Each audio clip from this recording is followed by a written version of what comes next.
What stopped you from ending your own life? My brother was killed by a drunk driver. I figured losing 2 sons would be too much for my mother. Doorbell kept ringing while I was trying to overdose. Got annoying. Answered because it was around the time my neighbor usually had their shopping delivered and wanted to do one last good deed by accepting the delivery. Turns out it was some friends checking in on me. The fear of not doing it right.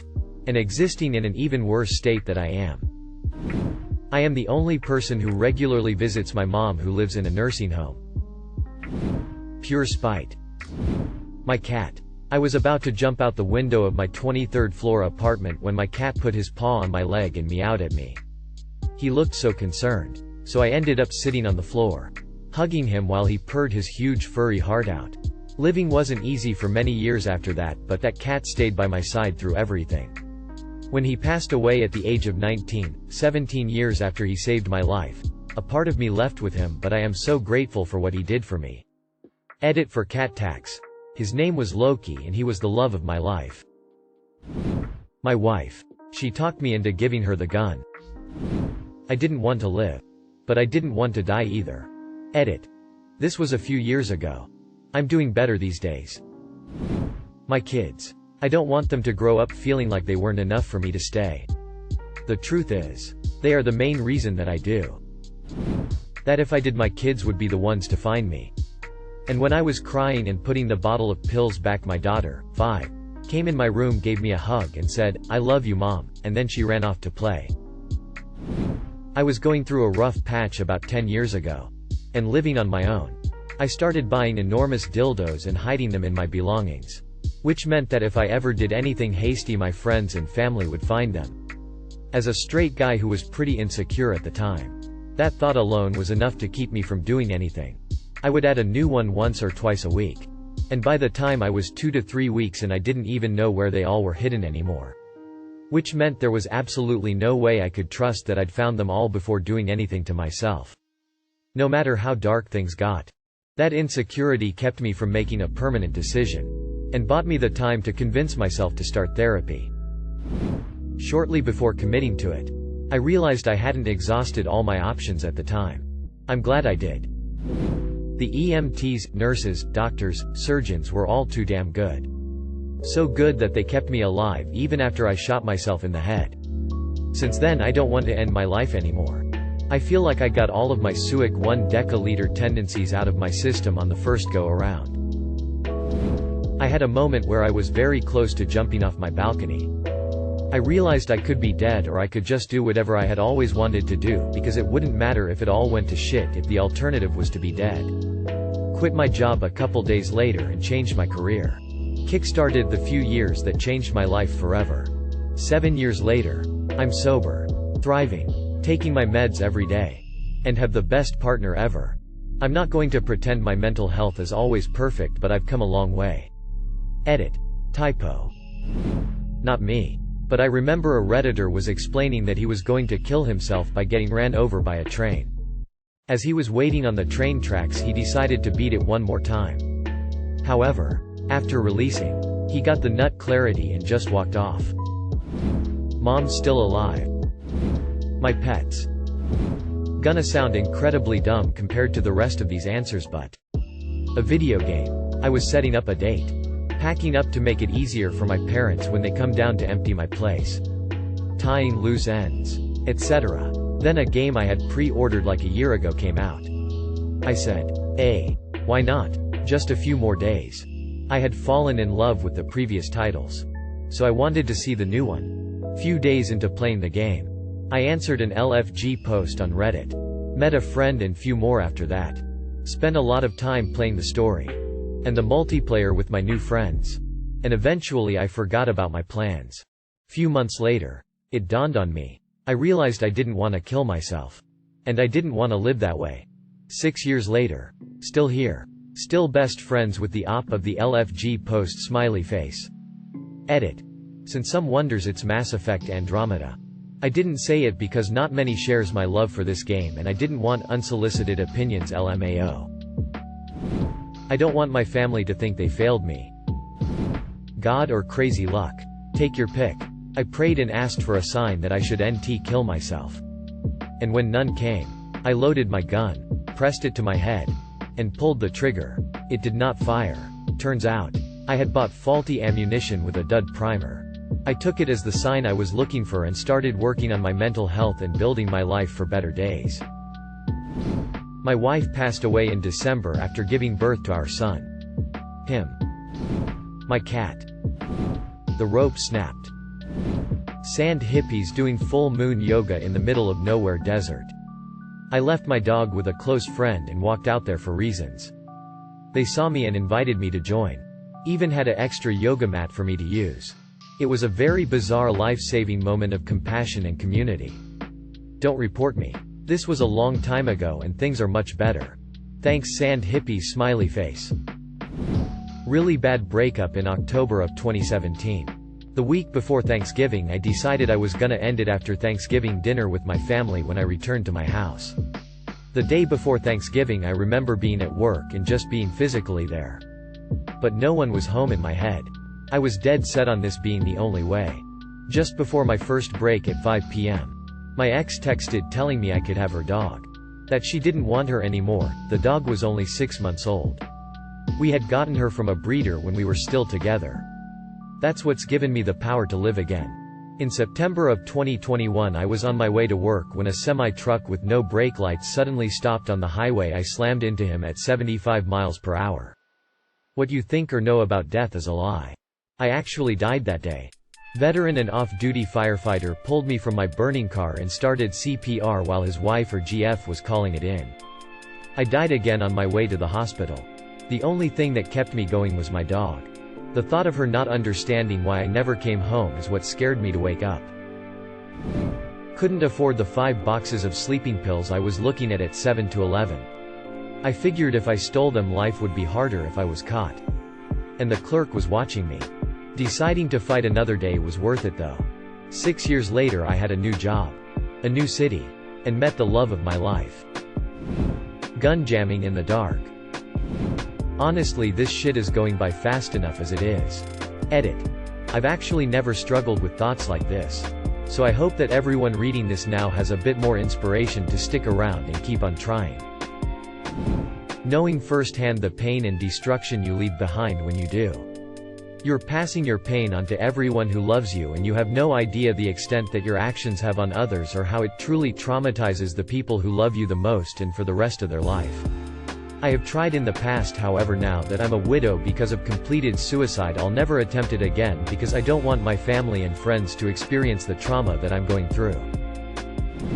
During my last attempt, my cat scratched at my door and was meowing loudly. I never heard her meow like that. I took the belt off my neck and opened my bedroom door and she ran right up to me. She pawed at me until I got down on the floor with her.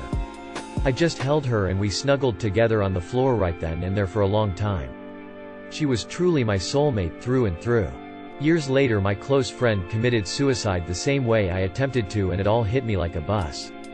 I haven't even thought about hurting myself since. It really hit me what would happen to my loved ones if that had been me. My cat saved me in the moment. And my friend's passing saved me from ever doing it again. I miss them both dearly and think about them a lot. A corgi. I was diagnosed with major depression and was medicated for a few days. The pill didn't work because it was underdose and I was at the edge of jumping out of the balcony every day. One day, I was hanging out with my friend and decided that I have had it. I quit. Tomorrow I'll buy some sleeping pills and put an end in my life. When suddenly I saw his dog smile. I'm not a dog person. I don't even like dog.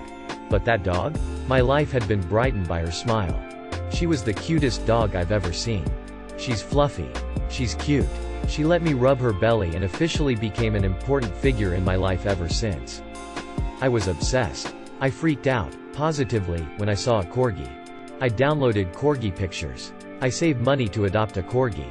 When I was being sad, I just pulled the picture of a corgi out and let the smile calm me down. But because I don't have a corgi, I just have the pictures. Sometimes life fucked me so hard I couldn't even stand up. And I decided to sit there and cried and tried to commit suicide again. My friend, who couldn't seem to calm me down, said, "If you die, your future corgi won't be adopted. If I die, My future corgi won't be adopted. It won't have a home. It will ask itself, why no one adopted it? And now I'm here. Still saving money for a corgi. Update. Thank you so much for your kind intentions. Unfortunately, due to me still in college, the place that I live is too small to have a corgi. And my parents don't like pets. I wouldn't be able to raise one on my own right now. So instead of raising fund, please just send me your corgi's pictures. Also, a corgi's price range in my country is about 4 million to 40 million VN. Maybe approximately equals $170 to $1,700. And I already save up about 25%. Maybe in 10 years, or sooner. After I have a job and be able to rent a bigger place, I may have a corgi. Writing my letters to my wife and family. The wife was easy. It was basically one sentence. But then I started writing to my son and the words became harder and harder and I realized more and more what it would put him through, so I stopped writing and came home. Recently saw this quote which I feel is a good mindset to have. Greater than let everything happen to you. Greater than beauty and terror. Greater than just keep going. Greater than no feeling is final. Rainer Maria Rilke. Being a massive pussy. My kids. No matter how bad I feel, I don't want my demons to become theirs. Awareness that my depression is lying to me, I can be happy. The fear of surviving but having lifelong injuries. I still feel terrible but I am still here, I guess. Fear of not existing anymore. Actually getting to that point. The idea of everything else continuing on, just without me, made me not try anything. It felt too sad, scary, and final. The realization didn't necessarily help either though. For a while afterwards, I actually felt a bit worse and questioned if I was actually depressed. Or if I really was just faking it for attention like a couple people told me. The doctor's in the error. The short answer is, one of my friends beat me to the punch. Every single person in my friend group has been suicidal at one point or another in their life. And almost 2 years ago to the day, a person widely considered a brother to all of us actually went through with it. The rest of us decided afterwards that suicide was off the table for all of us. Because we don't want to put the rest of the group through the same trauma we had all just gone through. I was 16 and was told one of my best friends, also the girl I liked, had killed herself because of something I did. I couldn't stop shaking. I blamed myself all day. I so badly wanted to kill myself. But my mom lost her daughter when she was 15. Even 8 years later my mom was still devastated by it. I just couldn't put my mom through that. Walking into the house to see me dead. Losing 2 children. Would she kill herself then? To conclude the story as well. It was a prank. She hadn't actually done anything. Though I found out shortly thereafter she was cutting herself. Haven't been able to talk to her in over a decade. Not even sure if she's still alive. It would have broken my grandparents' hearts. And then I'd have to spend eternity listening to them gripe about it. Hearing my monotone best friend express fear and sounding shaky when I started saying my goodbyes after we got done playing games. Hearing that shit through the mic made me realize then and there how my suicide would impact someone who actually cared for my existence. I felt very lonely. Still do. But what stopped me was realizing no one would give a shit. Nobody cares or ever will care about me. So why would I attach so much value to not having relationships? Since then I have felt all of that weight drop off my shoulders. I refused to die a virgin law. Literally what stopped me was I was too drunk and took the wrong pills. But what stopped me from trying again I think is my parents. They didn't have to keep me. My dad didn't have to stay around but they did. I don't want them thinking they raised me wrong. They did everything right. I just made some bad choices. When I was in the Navy, US, I started drinking super heavily after I turned 21 and came back from a deployment. I felt like an utter failure for a few things I didn't accomplish. Anyway, I drank myself to the floor one night. Crawled over to a drawer with some scissors in it. Took them apart so I just had the one blade. Held it on my wrist for a good while. Cried a lot. Only thing I can remember is I had a newly born nephew I hadn't even met yet and thought to myself I can't kill myself knowing my nephew would only know me as his uncle who killed himself, put the scissors down and went to bed. A few days later a friend of mine reported me to my command for something I said about drinking myself to death. I was in rehab for a month after that. Transphobes.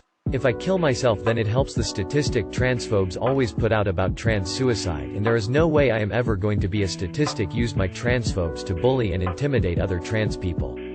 Spite is a hell of a thing.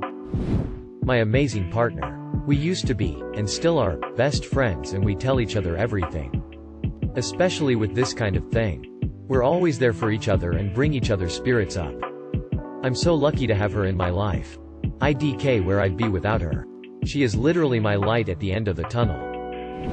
There's already so many comments. I doubt this will be seen, but maybe it'll help one person.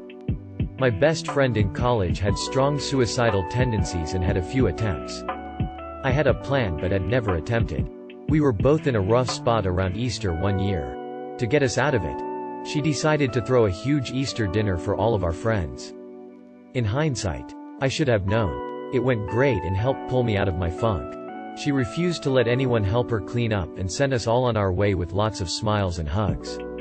After midnight, I got a call from her and she was just sobbing she was sorry and made a mistake. And then the phone went dead. I raced to her apartment and found her, as well as knives and blood in the shower and half a pill bottle empty. I got her to the hospital and sat by her the entire time. Once they stabilized her, they asked all sorts of "why are you depressed" questions. I sat by her and felt almost numb as she told them how no one was ever there for her. No one loved her. No one would care if she was gone. Etc. etc. I'm sitting there, holding her hand, thankful she's alive, and so pissed off at the same time. Because I was right there. She refused to let her parents contact her and made it all go through me. I was the one to tell them she was okay. But in a psychiatric facility. I cleaned up her apartment. I drove back and forth to visit her and bring what she needed. After everything, she continued to feel like she was all alone.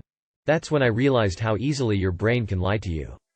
Despite everything I did, she never saw me. She truly believed she was alone in her life. I still struggle with my thoughts. I still have bad days. But I've never made another plan because I remind myself of that moment. I might not see it. I might not believe it. But someone cares. Even on days I feel like a horrible wife or a horrible mother. I remember I'm a liar too. And my husband reminds me of all the truths I can't let myself see right that second. A priest. He sent me a message on Facebook by accident. Was meant for another guy. His deacon or STH. Anyway, we talked. That was 5 years ago. There are a lot of drugs I haven't taken and a lot of women I haven't slept with left out there. I have unfinished business. My mom told me, if I lost you I'd be a vegetable and probably kill myself. So there's that burden, and also my stupid little cat. Nothing. I failed and figured if I couldn't kill myself there must be a reason I'm still here. 15 years later, I've brought myself from homelessness and worked very hard to be where I am today. It's okay to not be okay. Psychedelics. As I was pulling the trigger, a single thought entered my head. I will not leave my brains, bone, and blood all over this garage for my family to clean up.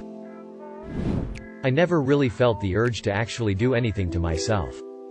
But after my mom passed away I didn't care if I would die or not, but then I would think about my cat. If I died then he might feel how I felt. But he would be without me and wonder where I went and what happened to me and why I wasn't back.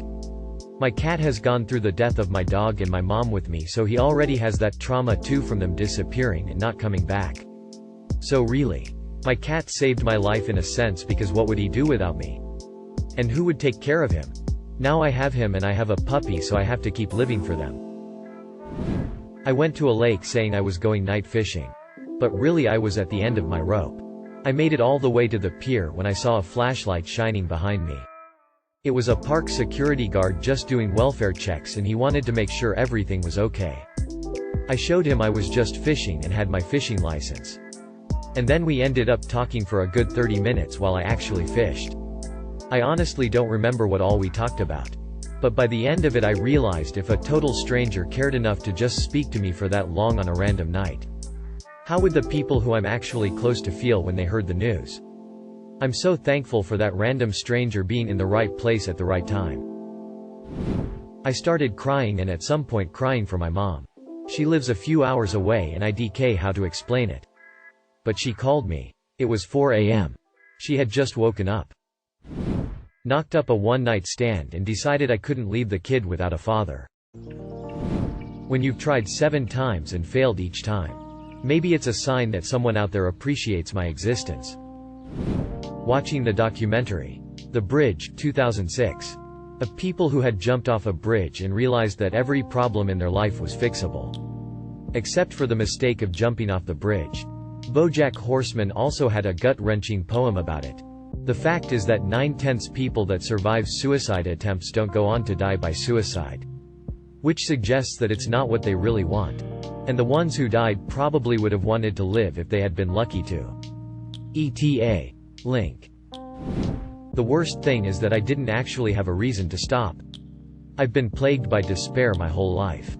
If you want that translated into psychobabble, depression, dysthymia with suicidal ideation since birth. The lowest I got was a knife to my wrist while working a job far away from home. I didn't go through with it and honestly didn't have a reason not to. My entire life oscillated between unhappy and soul-crushing spiritual agony. No reason not to. Really. I know it would hurt the people who cared for me, but the reason I put down the knife was a visceral reaction stronger than the pain. Over a decade later I used MDMA for the first time. It knocked my misery on its ass. I used it about once a month for a year and a half. Combining each session with conversations with a trusted friend. It was kind of like informal therapy.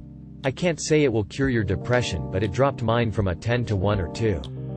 It's on the verge of being a legal therapy. If you're struggling, it might be the help you're looking for. All the good games I would be leaving behind. My dad. I was living with him due to how bad things had gotten, and he cried begging me to get better while holding me. He made me realize all the pain and self-destruction was painful and destructive to others and that I wasn't worthless. I have no fucking idea, but I'm still here. Being too coward to do it.